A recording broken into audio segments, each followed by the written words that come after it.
Hello everyone, welcome back. Statistics में हमारा topic चल रहा है मेजर्स ऑफ डिस्पर्शन। और मेजर्स ऑफ डिस्पर्शन के इस लेक्चर में हम बात करेंगे एक बहुत ही इंपॉर्टेंट कांसेप्ट के बारे में, coefficient of variation. Coefficient of variation का मीनिंग, उसका कांसेप्ट क्या, उसका फॉर्मूला कैसे डराइव होता है, और साथ में हम कोएफिशिएंट ऑफ वेरिएशन के कुछ न्यूमेरिकल क्वेश्चंस भी सॉल्व करेंगे।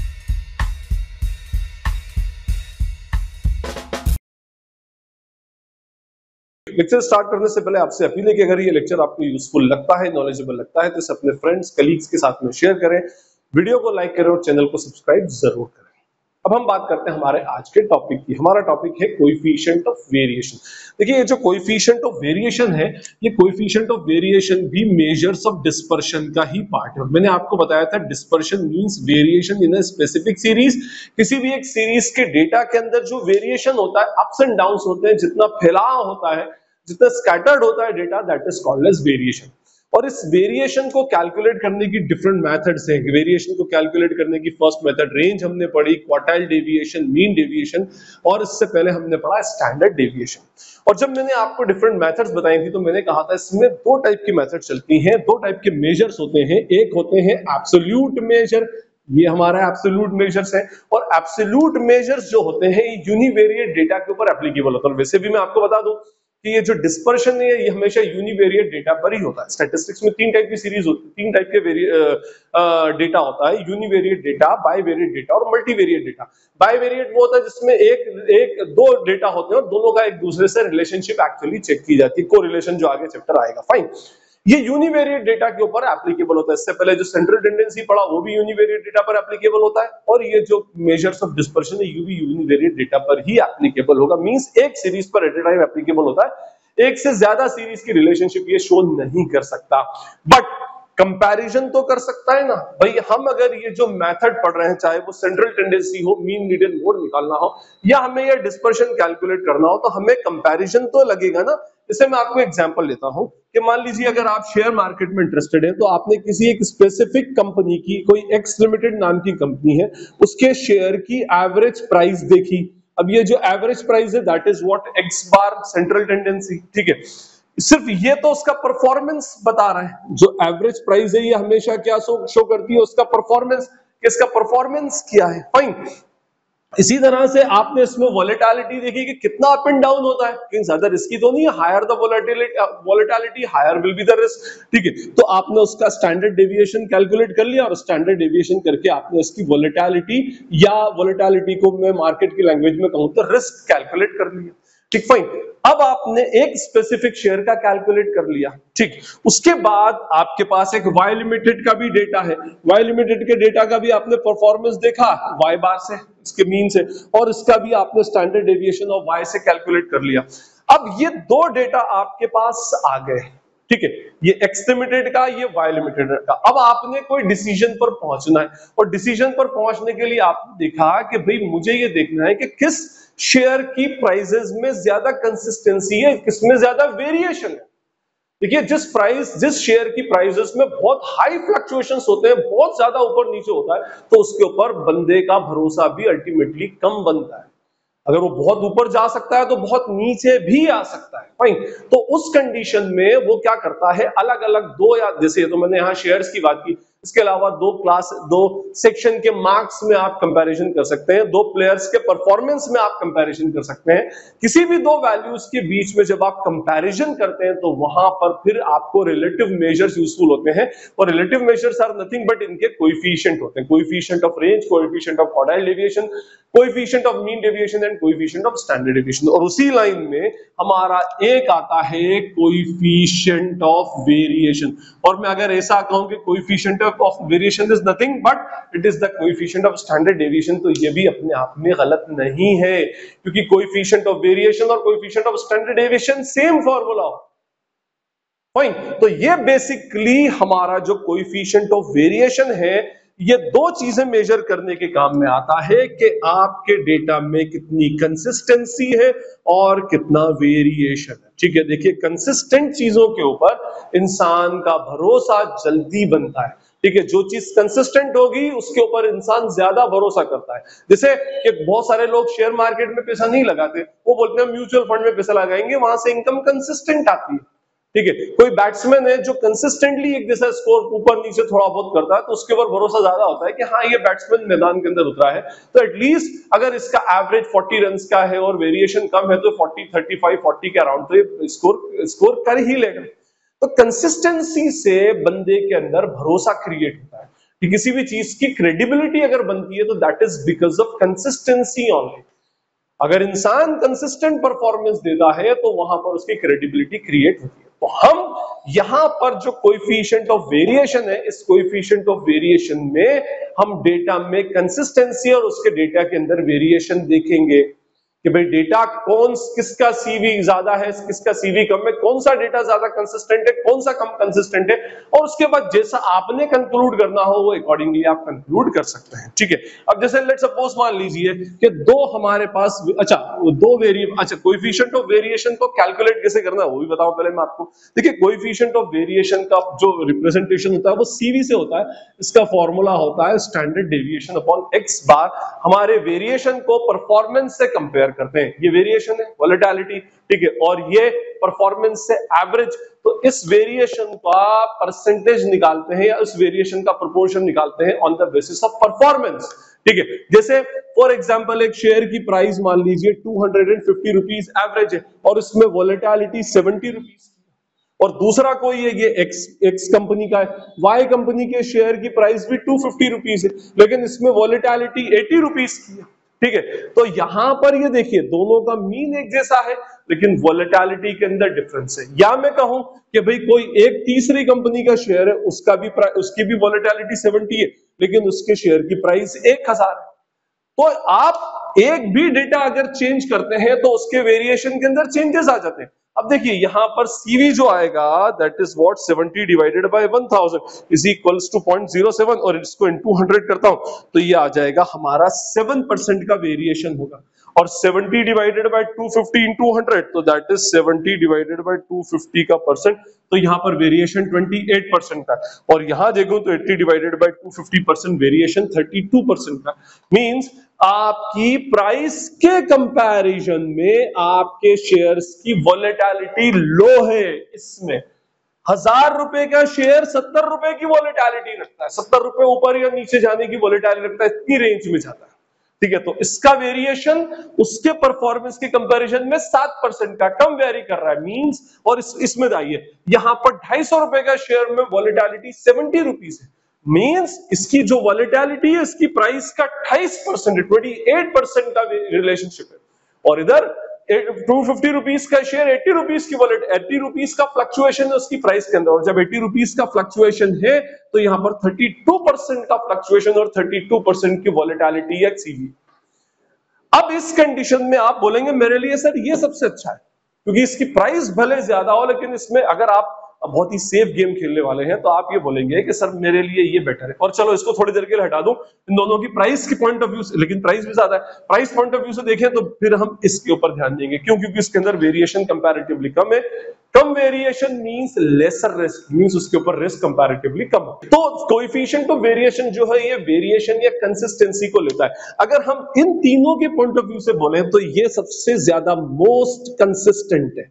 ठीक है, ये सबसे हाईली कंसिस्टेंट है, इसकी प्राइस के कंपैरिजन में इसमें वेरिएशन बहुत कम है, तो हाईली कंसिस्टेंट है। चलो आप बोलोगे सर प्राइस महंगा है, मेरी इतनी रेंज नहीं है, मैं 1000 का शेयर नहीं परचेस कर सकता हूं, जैसे 250 वाले शेयर की बात करें आप इसके अंदर, तो उस कंडीशन में 28% और 32% में इसमें इसका वेरिएशन इसकी प्राइस के कंपैरिजन में कम है। तो ये इन दोनों के कंपैरिजन में, जैसे अगर ये x है, ये y है और ये z है, तो y is more consistent as compared to z। इसका वेरिएशन इसके प्राइस पॉइंट से ज्यादा है as compared to y limited. तो y का ये ज्यादा कंसिस्टेंट है और ये लेसर कंसिस्टेंट है, मींस और जिसमें कंसिस्टेंसी ज्यादा उसमें वेरिएशन कम, जिसमें कंसिस्टेंसी कम उसमें वेरिएशन ज्यादा। तो अल्टीमेटली जो सीवी है कोएफिशिएंट ऑफ वेरिएशन, ये आपके डेटा में कंपैरिजन के काम आता है और ये वेरिएशन कैलकुलेट करता है। और जितना हाई वेरिएशन उतनी कम कंसिस्टेंसी, जितना कम वेरिएशन उतनी हाई कंसिस्टेंसी। ये बेसिकली हमारा सीवी का अल्टीमेटली फंडा। I hope it is clear. अच्छा, सीवी का जो मैंने फॉर्मूला बताया, स्टैंडर्ड डेविएशन अपॉन एक्स बार, आपने मेरे प्रीवियस लेक्चर्स देखे होंगे स्टैंडर्ड डेविएशन के, तो हर क्वेश्चन के अंदर हम CV coefficient of standard deviation जरूर कैलकुलेट करते थे, और उसका फॉर्मूला भी यही था। तो आप बोलेंगे सर यही सेम फॉर्मूला तो उधर ही बताया था, तो यस एग्जैक्टली, जो कोएफिशिएंट ऑफ स्टैंडर्ड डेविएशन का फॉर्मूला है वही कोएफिशिएंट ऑफ वेरिएशन का भी फॉर्मूला है। बट ट्रेडिशनली हमारे यहां पर कोएफिशिएंट ऑफ वेरिएशन को परसेंटेज के टर्म्स में एक्सप्रेस करते हैं। जैसे मैंने ये करा ना, कि परसेंटेज के टर्म्स में करा, ये इनटू 100 लगाया मैंने, तो हम क्या करते हैं, इस फॉर्मूले के अंदर इनटू 100 कर देते हो, तो ये सीवी एक्सप्रेशन हो जाएगा परसेंटेज के टर्म में। लेकिन कभी आप ऐसा भी लगा देंगे तो भी रॉन्ग नहीं है। तो यहां पर हम डिफरेंस करने के लिए कोएफिशिएंट ऑफ स्टैंडर्ड डेविएशन का फॉर्मूला होता है स्टैंडर्ड डेविएशन अपॉन एक्स बार, और कोएफिशिएंट ऑफ वेरिएशन का फॉर्मूला होता है standard deviation upon x bar into 100। आप इस तरह से उसको लगा सकते हैं। अच्छा, ये तो हो गया हमारा इसका कंसेप्ट। आई होप आपको कंसेप्ट क्लियर होगा। अब इसके न्यूमेरिकल क्वेश्चंस एक्चुअली कैसे आते हैं। न्यूमेरिकल क्वेश्चंस जो आते हैं, कभी भी आपको डायरेक्ट टास्किंग नहीं होगी कि calculate CV of the given data. हमेशा आपसे वो क्वेश्चन इस तरह से पूछेगा, score of 2 batsman are given, score of 2 teams are given, prices of 2 shares are given, find out which team is more consistent, find out which batsman is more consistent, find out which share is more consistent in its performance, या data of which is more variation in its performance. तो आपसे directly CV नहीं पूछेगा, वो आपसे पूछेगा कि कौन सा डेटा ज्यादा कंसिस्टेंट है, कौन सा कम कंसिस्टेंट है, कौन सा ज्यादा वेरिएशन वाला है, कौन सा कम वेरिएशन वाला है। इस तरह से क्वेश्चन की आस्किंग होगी। तो मैं अब आपको एक न्यूमेरिकल क्वेश्चन बताता हूं, उस न्यूमेरिकल क्वेश्चन को हम सॉल्व करते हैं, तो आपको ये समझ आएगा किस तरह से हम कोएफिशिएंट ऑफ वेरिएशन हमें कैलकुलेट करना है। हमारे सामने एक न्यूमेरिकल क्वेश्चन है, वो क्वेश्चन है the score of 2 batsman A and B for 20 innings are as under. ठीक है, 2 बैट्समैन है, बैट्समैन ए बैट्समैन बी, उनके स्कोर दे रखे हैं 20 इनिंग्स के। Fine, which of the two may be regarded as the more consistent batsman। मैंने कहा था ना आपसे कि डायरेक्ट टास्किंग एक्चुअली नहीं होगी, इनडायरेक्ट टास्किंग होगी। जैसे अब इस क्वेश्चन को इंटरप्रेट करें तो 2 बैट्समैन है, बैट्समैन ए बैट्समैन बी, उनके दोनों के 20 इनिंग्स 20 इनिंग्स का परफॉर्मेंस गिवन है। 53 रन्स बैट्समैन ए ने 2 टाइम्स स्कोर किया है, 54 55 वो एक बार भी स्कोर नहीं कर पाया, 56 4 टाइम्स, 57 3 टाइम्स, और इस तरह से गिवन है। फाइन, बैट्समैन बी का भी देके रखा है। अब हमसे पूछ रहा है कि कौन सा ज्यादा कंसिस्टेंट है परफॉर्मेंस में। जब भी कंसिस्टेंट और वेरिएशन आ जाए तो उस कंडीशन में हमने सीवी कैलकुलेट करना है, और सीवी का जो फॉर्मूला है that is what standard deviation upon x bar into 100। Means हमें ये दो क्वेश्चंस हो गए। बैट्समैन ए का एक्स बार कैलकुलेट करना है परफॉर्मेंस, बैट्समैन ए का हमें वेरिएशन कैलकुलेट करना है स्टैंडर्ड डेविएशन, बैट्समैन बी का परफॉर्मेंस मींस वाई बार बी बार कैलकुलेट करना और उसका वेरिएशन कैलकुलेट करना है, फिर सीवी कैलकुलेट करके फाइनली कंपेयर करके और उसका कंक्लूजन हमने ड्रॉ करना है। तो मैं पहले बैट्समैन ए के पॉइंट ऑफ व्यू से कैलकुलेशन करता हूं। ठीक है, अच्छा, अब आपको एक्स बार और स्टैंडर्ड डेविएशन कैलकुलेट करना है। फाइन, एक्स बार और स्टैंडर्ड डेविएशन को कैलकुलेट करने की डिफरेंट मेथड्स होती है। अब इन मेथड्स के अंदर एक डायरेक्ट, शॉर्टकट और स्टेप डेविएशन मेथड होती है। देखिए वो कौन सी मेथड आपने लगानी है वो आप देखें। हमें तो घूम फिरकर इसका स्टैंडर्ड डेविएशन और एक्स बार निकालना है। आपने डिसाइड करना है कि कैसी सीरीज है, वो मैं ऑलरेडी मीन की और स्टैंडर्ड डेविएशन के लेक्चर में बता चुका हूं कि कौन सी सीरीज और किस सीरीज के ऊपर किस तरह का फॉर्मूला एप्लीकेबल होगा, वो आपको अच्छे से पता है, तो आप वहां से उसको कर सकते हैं। अब देखिए यहाँ पर 2 डिजिट के अंदर वैल्यूज हैं, तो मैं इसको deviation method mean shortcut method से सॉल्व करता हूँ। यहाँ पर कोई सा भी एक अज्यूम मीन बेसिकली मैं उठा लेता हूँ। ये मैंने ले लिया ए, तो अब मैं पहले number of innings of x का मैं कैलकुलेट करता हूँ। ठीक है, तो इसके अंदर आएगा, मैं पहले ए का एक कॉलम बनाऊंगा dx which is x minus a, तो ये हो जाएगा -3 -2 -1 0 1 2 3 and 4। फाइन, फिर एक कॉलम बनता है हमारा fdx dx स्क्वायर और फिर fdx स्क्वायर। ये तो हो जाएगा हमारा किसका, a का। तो अब मैं इसको मल्टीप्लिकेशन करता हूँ, ये मेरी f है, तो 2 3 -6 0 0 0 3 1 3 5 5 2 10 3 3 9 3 4 12। ठीक है, इसका टोटल कर लेंगे। dx का स्क्वायर 9 4 1 0 1 4 9 और 16। अब मल्टीप्लिकेशन करता हूँ, 2 9 18 0 0 और 0। उसके बाद आइए 3 1 3 5 4 20 3 9 27 और 16 into 3 अगर हम करें तो 16 into 3 is 48। ठीक है, फाइन। ऐसे ही मैं कैलकुलेट करता हूं किसका, बैट्समैन बी का। तो बैट्समैन बी के लिए भी पहले हम dx निकालेंगे, fdx निकालेंगे, dx स्क्वायर और एफ डी एक्स स्क्वायर, तो dx तो वही रहने वाला है -3 -2 -1 0 1 2 3 एंड 4 क्योंकि वेरिएबल सेम है। मल्टीप्लीकेशन इससे होगा -3 2 2 जा -4 -3 6 0 जा 0 3 1 जा 3 3 2 जा 6 2 3 जा 6 4 0 जा 0। इसका स्क्वायर 9 4 1 0 1 4 9 और 16 मल्टीप्लीकेशन करें 1 9 जा 9 2 4 जा 8 3 1 जा 3 6 0 जा 0 3 1 जा 3 3 4 जा 12 2 9 जा 18 16 0 जा 0। अब मैं इन चारों कॉलम की टोटल लगाता हूं, फिर मैं वैल्यू फिर इस पे फॉर्मूला पुट करेंगे। सबसे पहले हम इसका मीन निकालेंगे, x bar is equals to summation f dx upon summation f plus a। Shortcut method से कैलकुलेट कर रहा हूं, तो ये हो जाएगा 28 अपॉन 20 प्लस 56। तो इसकी वैल्यू होगी 28 divided by 20 plus 56 is equals to 57.4। ये इसका आ गया हमारा मीन। इसका स्टैंडर्ड डेविएशन अगर हम कैलकुलेट करें, इधर कैलकुलेट करता हूं मैं standard deviation, whole under root of summation F D X square upon summation F minus summation F D X upon summation F का होल स्क्वायर। तो ये हो जाएगा मेरा 116 अपॉन 20 माइनस 28 अपॉन 20 का होल स्क्वायर। तो this will become 116 divided by 20 5.8 28 divided by 20 whole square 1.96 minus किया तो 3.4884 और इसका स्टैंडर्ड डेविएशन निकाला तो 1.95 इज द स्टैंडर्ड डेविएशन। ये हो गया मेरा x का। Okay, now come to the y series. तो y मतलब b, बैट्समैन b की बात कर रहा हूं। तो बैट्समैन b के लिए x बार हो जाएगा, यही formula summation f dx upon summation f means 5 upon 20 और प्लस कर देंगे कितना 56।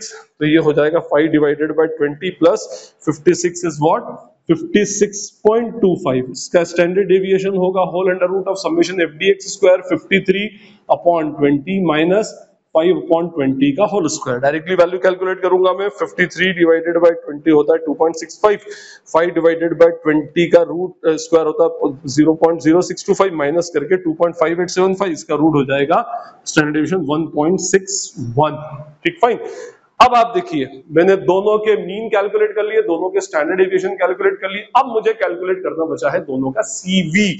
तो CV यहां कैलकुलेट करता हूं मैं, CV of batsman a standard deviation upon x bar into 100 CV का फॉर्मूला। तो CV ऑफ ए क्या होगा, स्टैंडर्ड डेविएशन है 1.95 upon 57.4 into 100, CV of B 1.61 upon 56.25 into 100। ठीक है, तो वैल्यू अगर हम निकालें तो 1.95 divided by 57.4 into 100 is 3.39%। Means first वाले का CV 3.39% आया, 1.61 डिवाइडेड बाय 56.25 का परसेंट 2.86%। बैट्समैन ए का coefficient of variation 3.39, batsman B का coefficient of variation 2.86%। Higher the CV lesser will be the consistency. इसकी CV ज्यादा मींस कंसिस्टेंट कम, इसकी CV कम मींस कंसिस्टेंसी ज्यादा। और आपसे पूछा क्या है, which batsman is more consistent in his performance. तो इसके बाद हम एक 2 से 3 4 लाइन का कंक्लूजन ड्रॉ करेंगे that batsman B is more consistent in his performance as compared to batsman A because CV of batsman B is comparatively lesser।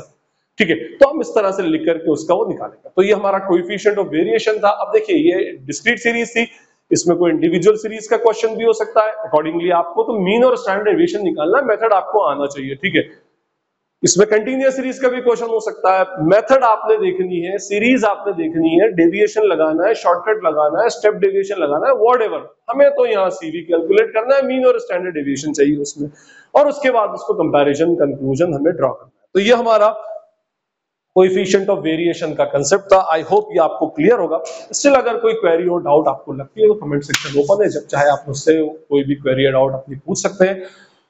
और अगर ये वीडियो आपको यूजफुल लगा है तो एक बार फिर से आपसे अपील है कि अपने फ्रेंड्स, क्लासमेट्स, कलीग्स के साथ में शेयर करें, वीडियो को लाइक करें और चैनल को सब्सक्राइब जरूर करें। This is Najeeb Hashmi signing off from Najeeb Hashmi academy.